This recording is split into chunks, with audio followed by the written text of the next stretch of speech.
What's good, everybody? I'm BPC and welcome to Competitive Origins MMA. Well, UFC 263 is going to be headlined by Israel, the Last Stylebender Adesanya, as he defends his UFC middleweight championship belt against Marvin, the Italian Dream, Vettori. Now, with that being said, I actually made a video previous to this where I talked about Robert Whittaker passing on the fight and then made the announcement for UFC 263. And if you want to see the whole details about that story, go into the description and click the link. I've gone ahead and added it for you guys right there, just so you can be caught up on everything.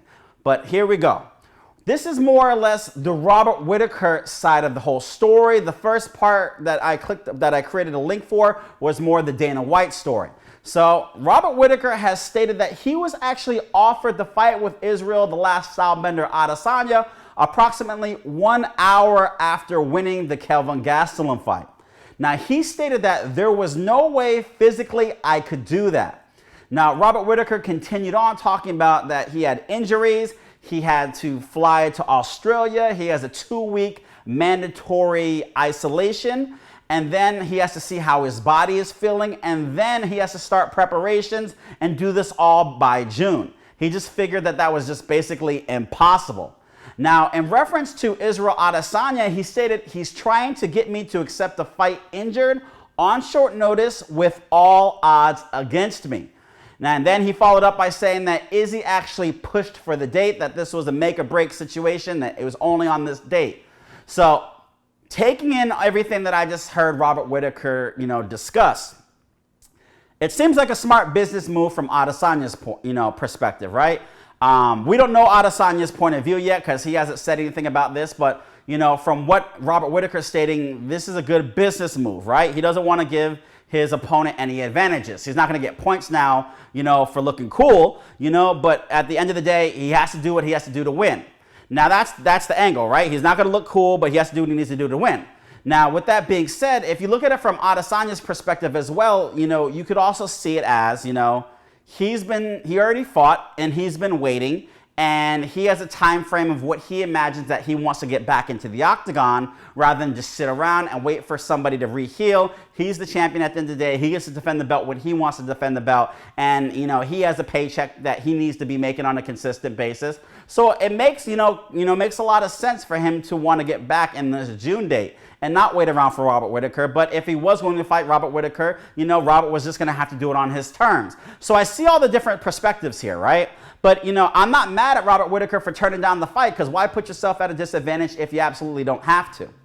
Now, with that being said, Robert Whittaker stated that he is happy to fight the winner between Marvin Vettori and Izzy, basically. And Dana White has stated that he will fight that individual. So, there it is. So he has nothing to worry about, absolutely.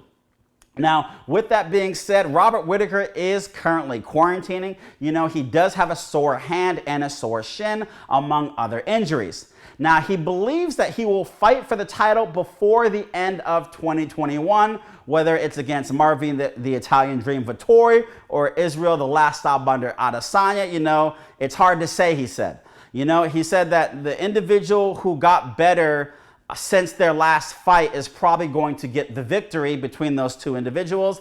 And he believes that Izzy was the one that has done more improving. So there you have it. He believes he will face off against Israel, the Last Stylebender Adesanya, before the end of 2021 for the UFC Middleweight Championship of the World. Now, guys, go into the comment section below and let me know what you think. My question for you guys today is, seeing how everything was, before some people were thinking that it was the UFC screwing over Robert Whittaker, and now Robert Whittaker is stating that it was more or less Izzy with his hard deadline on when the fight had to take place. So do you think it was Izzy now and not the UFC that was doing all this, playing with the puppets and trying to orchestrate everything? Let me know what you guys think in the comment section below. Again, this isn't to bash on Izzy by any means, this is strategy, or if it's not strategy, it's just based on his schedule and how he wants to roll, No one's giving Francis Ngannou crap because he didn't want to fight in June against Derek Lewis either, and he wasn't hurt or injured or anything like that. He just didn't want to fight because he has other things to take care of that are obviously a bigger priority at the moment, and he's going to take his time. So, you know, Izzy's spent his time on the sideline. Maybe he's just ready to fight, get out there, make another paycheck, you know, buy a nice car, probably not another BMW, you know, since BMW dropped him. But, you know, it is what it is. You know, with that being said, guys, let me know in the comment section what you guys think. Don't forget to go to competitiveorigins.com. Type in promo code MMA140 so you can get 10% off this Competitive Origins no matter what t-shirt. Thank you for tuning in today, guys. I'm BPC, and remember, you've been competing since conception, whether you're competing against yourself or others. Competitive Origins.